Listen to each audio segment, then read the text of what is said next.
Hello everybody, कैसे हैं सब। आशा करते हैं कि आप सब लोग पढ़ रहे होंगे अच्छे से। जो वीडियो हम डाल रहे हैं आपके हमारे चैनल में, आप उसको देख रहे होंगे और उसे पढ़कर आप नोट्स बना रहे होंगे। रोज़ बहुत सारा स्टडी आप कर रहे होंगे क्योंकि आपके 12th क्लास का सवाल है, अच्छे रिजल्ट का सवाल है, तो आपको अच्छे से पढ़ना पड़ेगा। मतलब आपको बारीकी से पढ़ना पड़ेगा, स्टडी वेरी फाइनली। मतलब एक एक लाइन को स्टडी करना पड़ेगा। आपके पास बुक भी होगा तो उसे लेकर और वीडियो को देखकर आप नोट्स बनाइए, अपने कॉन्सेप्ट को क्लियर कीजिए और कोई डाउट हो तो ज़रूर बताएं। ठीक है, आज का हमारा क्लास 12th का इलेक्ट्रोस्टैटिक पोटेंशियल एंड कैपेसिटर ये चैप्टर चल रहा है। इस चैप्टर में देखेंगे हम परावैद्युत एवं ध्रुवण, मतलब डाइइलेक्ट्रिक एंड पोलराइजेशन, है ना। Dielectric and polarisation. तो डाइइलेक्ट्रिक या परावैद्युत क्या होते हैं? ये ऐसे मटेरियल होते हैं जिसमें इलेक्ट्रिक फ्लो, है ना, इलेक्ट्रिक फ्लो है वो नहीं होता है। मतलब बेसिकली ये इंसुलेटर होते हैं, बट ये इलेक्ट्रिक इफेक्ट शो करता है। ठीक है, मतलब डाइइलेक्ट्रिक ऐसे मटेरियल होते हैं जिसमें इलेक्ट्रिसिटी का फ्लो नहीं होता है, बट वो इलेक्ट्रिक का इफेक्ट शो करता है ना। परावैद्युत ऐसे पदार्थ जिसमें विद्युत का प्रवाह नहीं होता पर विद्युत का गुण दर्शाता है ना। बेसिकली ये इंसुलेटर होते हैं, कुचालक होते हैं, है ना। जैसे वैक्स, है ना, मोम, अभ्रक, प्लास्टिक, ये सब इंसुलेटर जो है वो इसके अंतर्गत आते हैं। ठीक है, तो ये क्लियर हो गया। डाइइलेक्ट्रिक ऐसे मटेरियल है जिसमें इलेक्ट्रिसिटी का फ्लो नहीं होता है बट इलेक्ट्रिक को वो शो करता है ना। जैसे सिंपल एक कोई भी जो कंघी वाला एग्जांपल हम लिए थे, रगड़ कंघी, प्लास्टिक होता है, उसमें इलेक्ट्रिसिटी फ्लो नहीं होता है, बट इलेक्ट्रिसिटी का गुण कैसे, प्रॉपर्टी कैसे शो करता है। जैसे सूखे बालों पर जब कंघी करते हैं तो वो हल्के हल्के मटेरियल को आकर्षित कर लेता है या अट्रैक्ट कर लेता है, उसमें चिपक जाते हैं। तो ये हम कह सकते हैं कि वो ऐसा प्रॉपर्टी शो कर रहा है। इसके टाइप्स ऑफ डाइइलेक्ट्रिक, इसके प्रकार हम देखें तो दो टाइप का होता है ये। एक तो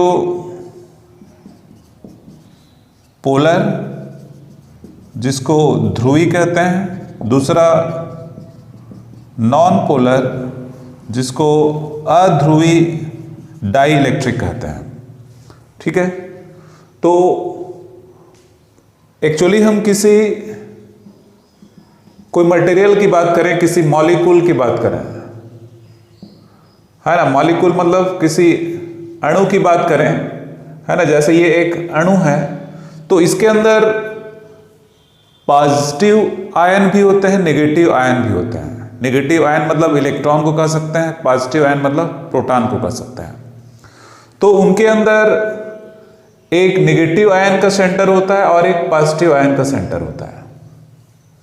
ठीक है, अब मान लो वो पोलर है, पोलर डाइइलेक्ट्रिक है, तो नेगेटिव आयन का सेंटर और पॉजिटिव आयन का सेंटर कोइंसाइड नहीं होते हैं, संपाती नहीं होते हैं, अलग अलग बिंदुओं पर होते हैं, जैसे यहां पर दिख रहा है ना। ये पोलर के लिए। अब नॉन पोलर की बात करें, नॉन पोलर डाइइलेक्ट्रिक या अध्रुवी, इसका जो अणु होता है ना, इसका किसी अणु की बात करें तो इसका पॉजिटिव आयन का सेंटर और नेगेटिव आयन का सेंटर दोनों एक ही पॉइंट पर होता है ना। पॉजिटिव और नेगेटिव दोनों क्या होगा, एक ही पॉइंट पर। मतलब इसमें पॉजिटिव आयन का सेंटर और नेगेटिव आयन का सेंटर दोनों कोइंसाइड नहीं होता है, अलग अलग बिंदुओं पर होता है, जबकि इसमें नेगेटिव आयन और पॉजिटिव आयन का सेंटर है, एक ही पॉइंट पर होता है। इस कारण से ये नॉन पोलर है। इसको पोलर इसलिए कहते हैं क्योंकि इसमें पोल बन जाता है, पॉजिटिव और नेगेटिव पोल। इसमें पोल नहीं बनता, इसलिए इसको नॉन पोलर, इसको पोलर कहते हैं। अब और क्या विशेष बात, हम किसी ये जैसे एक नॉन पोलर है, पोलर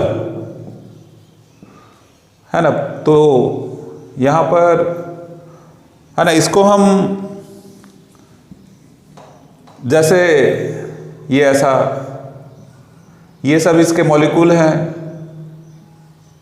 ये माइनस प्लस प्लस माइनस ऐसे, मतलब ये इसके सब अलग अलग मॉलिक्यूल्स हैं।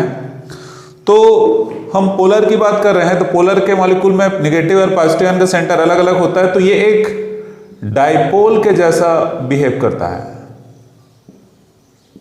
ना, डाइपोल या द्विध्रुव के जैसा व्यवहार करता है। ये हम पढ़े हैं, डाइपोल मतलब जिसमें दो अपोजिट चार्ज स्मॉल डिस्टेंस पर होता है, इक्वल मैग्नीट्यूड के, है ना, ये डाइपोल हम पढ़े हुए हैं। तो यहां पर भी क्या है, एक नेगेटिव और पॉजिटिव चार्ज है ना, जो किसी मॉलिक्यूल के अंदर नेगेटिव चार्ज जितना होता है पॉजिटिव चार्ज भी उतना ही होता है। तो ये जो पोलर डाई इलेक्ट्रिक है, उसके जो मॉलिक्यूल्स है, उसके जो अणु है, वो किसके जैसा बिहेव करते हैं, डाइपोल या द्विध्रुव के जैसा। पर डाइपोल का एक डायरेक्शन होता है नेगेटिव से पॉजिटिव, तो इसका डायरेक्शन अलग होगा, इसका डायरेक्शन अलग होगा, इसका अलग है, इसका अलग है, इसका अलग। तो टोटल जो उसका डाइपोल मोमेंट,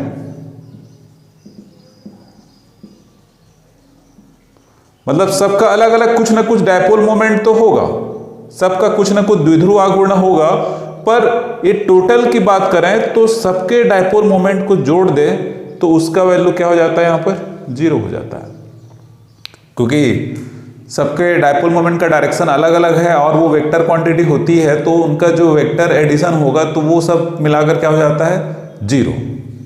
इस कारण से 0 होगा। तो ये दोनों में डिफरेंस समझ में आएगा। इसके कुछ एग्जाम्पल भी हैं पोलर में, जैसे HCl या H2O है ना, इसके जो अणु होते हैं, है ना, हाइड्रोक्लोरिक अम्ल या वाटर का है, इसमें H2 या O2 हाइड्रोजन या ऑक्सीजन के जो अणु हैं या मॉलिक्यूल्स हैं, वो क्या होते हैं, नॉन पोलर होते हैं।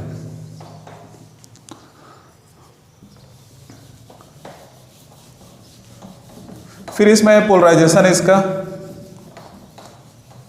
पोलराइजेशन का मतलब है कि उसका कुछ ना कुछ डाई इलेक्ट्रिक, मतलब जो डाइपोल मोमेंट है वो 0 नहीं होना चाहिए।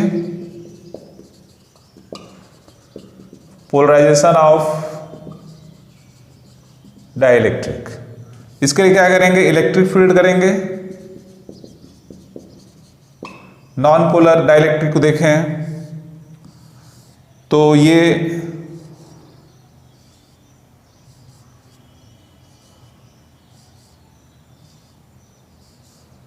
ऐसा, जब इलेक्ट्रिक फील्ड क्या है यहां पर, 0, मतलब यहां पर इलेक्ट्रिक फील्ड नहीं है, तब के केस में ऐसा, मतलब इलेक्ट्रिक फील्ड यहां पर नहीं है तो उस केस में ये ऐसा है। फिर जैसे present of electric field, electric field में जब इसको रखते हैं, है ना, जैसे इलेक्ट्रिक फील्ड का डायरेक्शन यहां पर इस तरफ है, तो ये इसके सारे मॉलिक्यूल्स यहां पर इस प्रकार अरेंज्ड हो जाते हैं, है ना, सभी अणु यहां पर इस प्रकार, सबका नेगेटिव है वो इलेक्ट्रिक फील्ड के इस तरफ अपोजिट डायरेक्शन में ऐसे। अब इस केस में क्या था, टोटल जो रिजल्टेंट डाइपोल मोमेंट था वो क्या हो जाता है, 0। इसमें सबका डाइपोल मोमेंट एक ही डायरेक्शन में होगा। डाइपोल मोमेंट का डायरेक्शन कैसे होता है, नेगेटिव से पॉजिटिव, ये नेगेटिव से पॉजिटिव होता है। सबका डाइपोल मोमेंट एक ही डायरेक्शन में है तो डाइपोल मोमेंट प्लस हो जाएगा, ये 0 नहीं होगा, सभी मॉलिक्यूल्स के डाइपोल मोमेंट के प्लस हो जाएगा। इसको है ना, और सॉरी ये पोलर के लिए था, पोलर डाइलेक्ट्रिक के लिए था। नॉन पोलर डाइलेक्ट्रिक की बात करें तो नॉन पोलर डाइलेक्ट्रिक में क्या होगा, इसको भी दो डायग्राम से क्लियर करते हैं। ये जब इलेक्ट्रिक फील्ड एब्सेंट है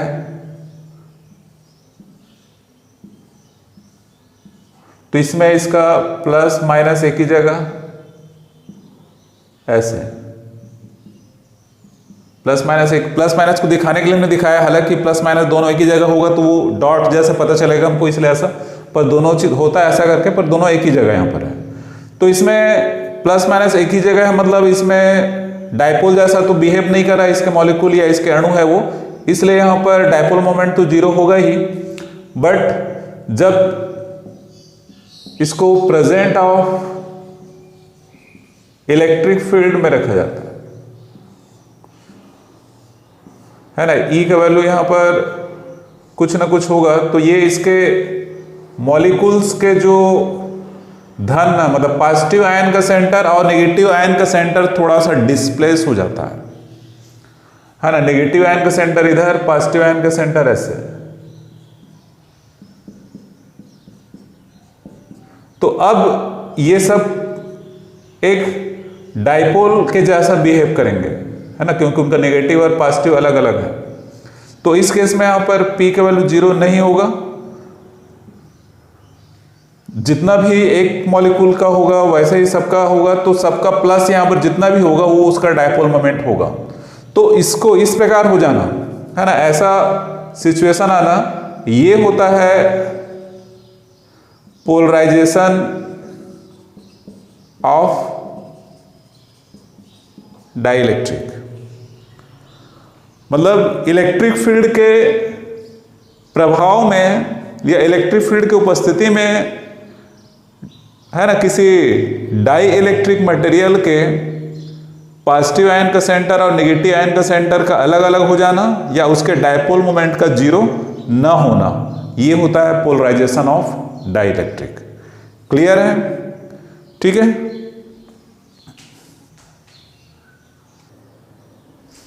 अब हम बात करेंगे reduction of electric field by polarisation of dielectric. Reduction मतलब कम होना किसका, इलेक्ट्रिक फील्ड का, है ना, पराविद्युत के ध्रुवण से विद्युत क्षेत्र का कम होना या विद्युत क्षेत्र का घटना। ठीक है, तो कैसे कम होगा इसको हम देखते हैं। ये है ना, ये दो इलेक्ट्रोड यहाँ पर है या दो प्लेट है जो पॉजिटिव और नेगेटिव इलेक्ट्रोड कह सकते हैं इनको, है ना। तो जब ये पॉजिटिव और नेगेटिव इलेक्ट्रोड है, इसके द्वारा यहाँ पर विद्युत क्षेत्र या इलेक्ट्रिक फील्ड अप्लाई किया गया है ए से प्लस के डायरेक्शन में, तो क्या होगा, इसके इफेक्ट से ये जो डाइलेक्ट्रिक है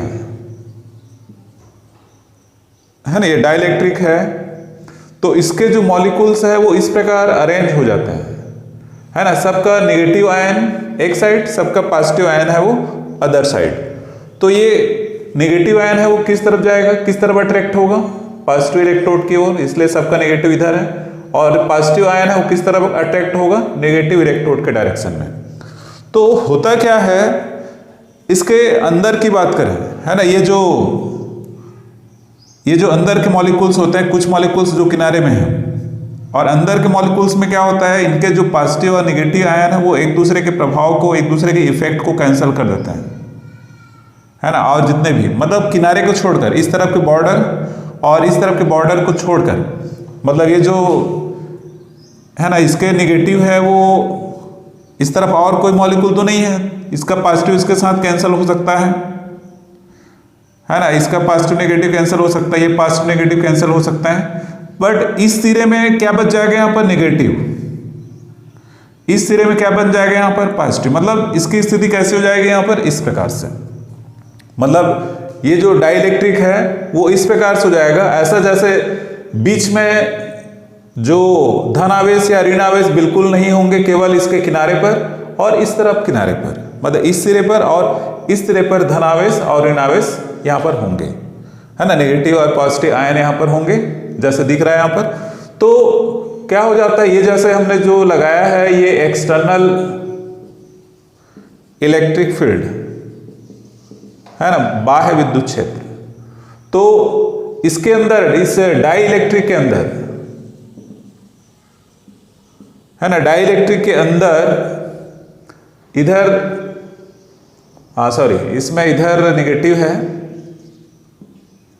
ना, ध्यान रखना है इसको, इस तरफ पॉजिटिव, वो बनाने में मिस्टेक हो गया था, हो जाता है कभी कभी मिस्टेक, आप लोगों से भी होता होगा, नहीं होता है कोई बात नहीं, अच्छी बात नहीं होता तो ठीक है। तो यहाँ पर ये नेगेटिव इधर, पॉजिटिव इधर, ठीक है।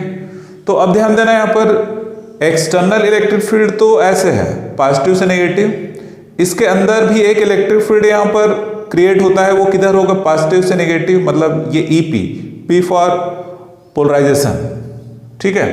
तो इसके अंदर जो रिजल्टेंट इलेक्ट्रिक फील्ड होगा, टोटल इलेक्ट्रिक फील्ड होगा E equal to E0 minus EP, मतलब जो टोटल इलेक्ट्रिक फील्ड का वैल्यू क्या आ रहा है, E इक्वल टू E0, ये एक्सटर्नल जो बाहर से लगाया गया था और ये उसके अंदर जो क्रिएट हुआ है। तो जब इलेक्ट्रिक फील्ड नहीं था तो वहां पर केवल E0 बस था, बाहर की बात करें तो केवल E0, पर अब इसके अंदर इतना हो रहा है तो ये इसमें क्या हो रहा है, कम हो रहा है, मतलब ये जो E का वैल्यू है वो E0 से क्या हो जाएगा, कम हो जाएगा। तो इसको कहते हैं यहाँ पर reduction of electric field by polarisation of dielectric, मतलब पराविद्युत के ध्रुवण से विद्युत क्षेत्र का कम हो जाना। पहले E0 था, अब घटकर क्या हो गया, E0 में कितना कम हो गया, इतना, तो E हो जाएगा, तो E लेस देन E0, ठीक है। कैसे हुआ समझ में आ रहा है। तो ये इस प्रकार से इसको हम समझते हैं कि सारे जो सेंटर के बीच के जो मॉलिक्यूल्स का प्लस माइनस है वो एक दूसरे को कैंसिल करता है, केवल किनारे के मॉलिक्यूल्स का एक तरफ का माइनस और एक तरफ का प्लस रहता है, इस कारण से ये ऐसा हो जाता है। तो इसके अंदर भी एक प्लस से माइनस के डायरेक्शन में एक इलेक्ट्रिक फील्ड उत्पन्न हो जाता है, और इस इलेक्ट्रिक फील्ड का डायरेक्शन इसके डायरेक्शन के अपोजिट है। तो टोटल इलेक्ट्रिक फील्ड की बात करें तो E0 माइनस EP होगा, जो कि बाह्य विद्युत क्षेत्र के डायरेक्शन में होगा, ठीक है, क्लियर है।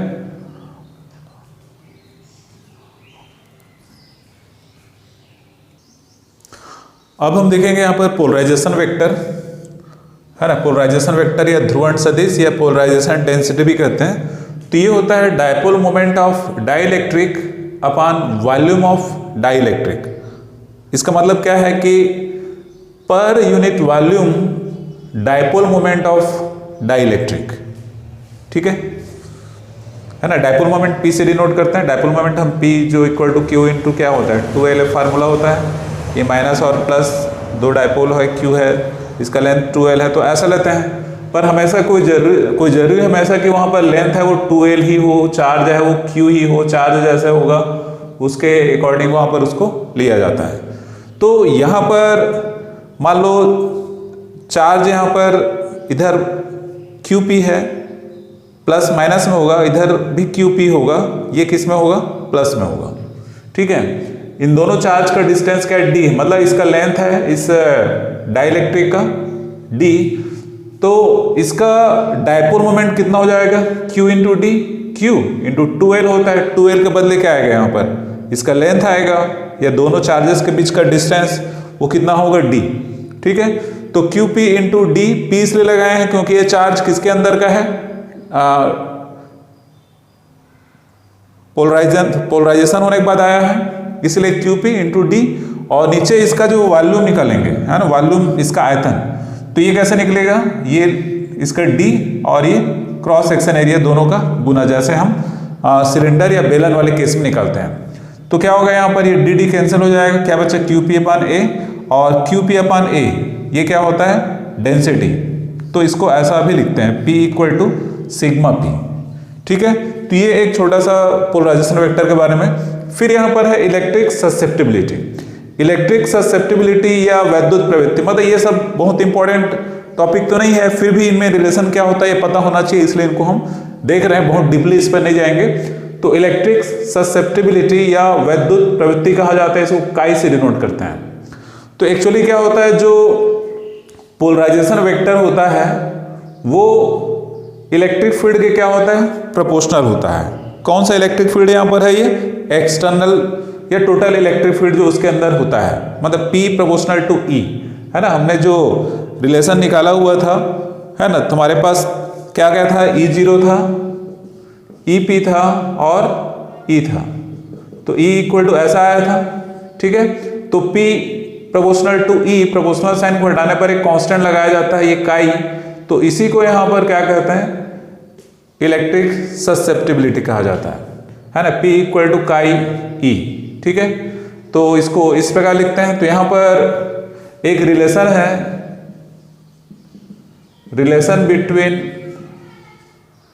के, है ना, के एंड काई, है ना, रिलेशन बिटवीन के एंड काई, ये हम देखेंगे।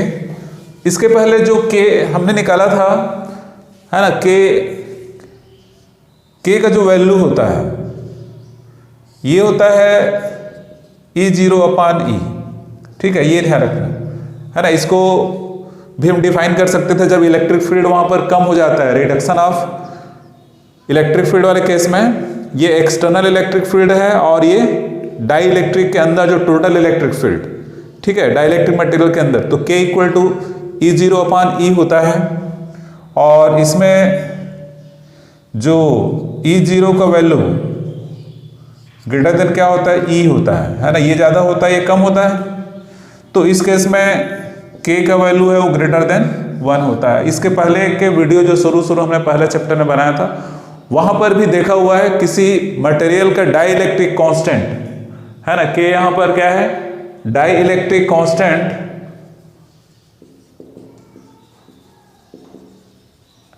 है ना, K का वैल्यू या डाई इलेक्ट्रिक कांस्टेंट का वैल्यू हमेशा क्या होता है, 1 से अधिक होता है या 1 से ज्यादा होता है, ठीक है।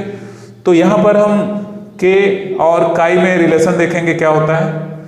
इसके लिए हम जो रिलेशन हमारे पास है उसी को लेकर चलेंगे, है ना, जो EP है ना, EP मतलब जो इलेक्ट्रिक फील्ड किसके कारण है, पोलराइजेशन के कारण, ये होगा σP/ε0। सिंपल, दो प्लेट है, प्लस है माइनस है, डेंसिटी मान लो यहाँ पर सिग्मा है, तो इलेक्ट्रिक फील्ड का वैल्यू क्या होता है, σ/ε0। ये फार्मूला हम देख चुके हैं पहले, है ना, गॉस थ्योरम वाला रिलेशन में देख चुके हैं कि E = σ/ε0, ठीक है। तो ये वहीं से है, EP = σP/ε0। ये सिग्मा P और P एक ही होता है, तो उसके बदले क्या रख सकते हैं इसमें, EP = इसको P/ε0 ऐसा भी लिख सकते हैं, ठीक है। इसको स्टेप वाइज देखते जाना कैसे हो रहा है। इसमें P के बदले इतना रख सकते हैं, काई × E। हम सिंपल उसका मैग्नीट्यूड लेकर चल रहे हैं, वेक्टर फॉर्म में लेकर नहीं चल रहे हैं, ऐसा लिख सकते हैं, EP = काई E/ε0, है ना। नाउ E = क्या था, E0 - EP, ये रिलेशन था। तो E = E0 माइनस, इसके बदले क्या रख सकते हैं, EP का वैल्यू वहां पर काई E/ε0। सबको क्या करते हैं, E से डिवाइड कर देते हैं, यहां पर क्या बचेगा 1, यहां पर E0 क्या हो जाएगा, E, यहां पर E से डिवाइड करेंगे तो E कैंसिल हो जाएगा, क्या बचेगा, काई/ε0। तो 1 = ये किसका वैल्यू होता है, K का वैल्यू होता है डाइलेक्ट्रिक कांस्टेंट माइनस काई/ε0, ठीक है। इसको थोड़ा सा और सिंप्लीफाई कर लेते हैं। कैसे सिंप्लीफाई कर सकते हैं, है ना, इसको इधर ले जाओ तो ये हो जाएगा K-1 = काई/ε0। तो यहां से क्या रिलेशन आएगा, काई का वैल्यू यदि निकालें यहां पर तो ε0 K-1, तो ये है ना रिलेशन बिटवीन क्या होगा, K एंड काई। तो ये रिलेशन आप याद रखना, काई = ε0 K-1, मतलब जो इलेक्ट्रिक ससेप्टिबिलिटी और डाइलेक्ट्रिक कांस्टेंट, यहाँ पर ε0 क्या होता है पता ही आपको, है ना, जो वैक्यूम या एयर का परमिटिविटी है ना, एब्सोल्यूट परमिटिविटी, ठीक है। तो और इसमें क्या होता है, एक टॉपिक और है डाइलेक्ट्रिक स्ट्रेंथ।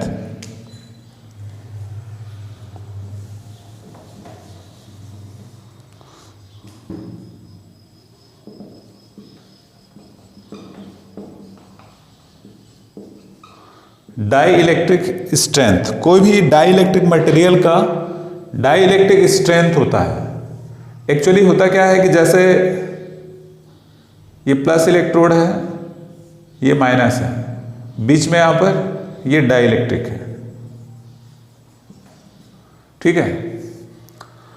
तो इधर इसमें नेगेटिव आता है, इधर पॉजिटिव आता है, ये एक्सटर्नल इलेक्ट्रिक फील्ड होता है। इलेक्ट्रिक फील्ड के वैल्यू को जैसे जैसे बढ़ाया जाता है, इस तरफ नेगेटिव और इस तरफ पॉजिटिव आयन बढ़ते जाते हैं, ठीक है। इस इलेक्ट्रिक फील्ड जो एक्सटर्नल है, इसको जैसे जैसे बढ़ाएंगे, यहां पर नेगेटिव आयन का डेंसिटी बढ़ता है, इधर पॉजिटिव आयन का डेंसिटी क्या होता है, बढ़ते जाता है। पर एक स्थिति ऐसी आती है कि इसको और बढ़ाते जाए तो एक बार ऐसा होगा कि इसके अंदर के बहुत सारे जो इलेक्ट्रॉन है वो एटम को छोड़कर बाहर निकल जाते हैं, तो उस समय ये डाई इलेक्ट्रिक है, वो डाई इलेक्ट्रिक के जैसा बिहेव नहीं करता, बल्कि किसके जैसा बिहेव करने लग जाता है, एक कंडक्टर के जैसा बिहेव करने लगता है। तो इलेक्ट्रिक फील्ड का वह मैक्सिमम वैल्यू जब तक ये डाई इलेक्ट्रिक के जैसा बिहेव करता है, इसके अंदर ब्रेकडाउन नहीं होता है, तो उस मैक्सिमम इलेक्ट्रिक फील्ड को क्या कहते हैं, यहां पर डाई इलेक्ट्रिक स्ट्रेंथ कहा जाता है। क्लियर है? तो इसका डिफिनेशन देख लेना बुक से और अच्छे से। तो इस वीडियो में इतना ही। हमारा नेक्स्ट लेक्चर होगा कैपेसिटेंस पर, electric capacitance. Okay, thanks for watching.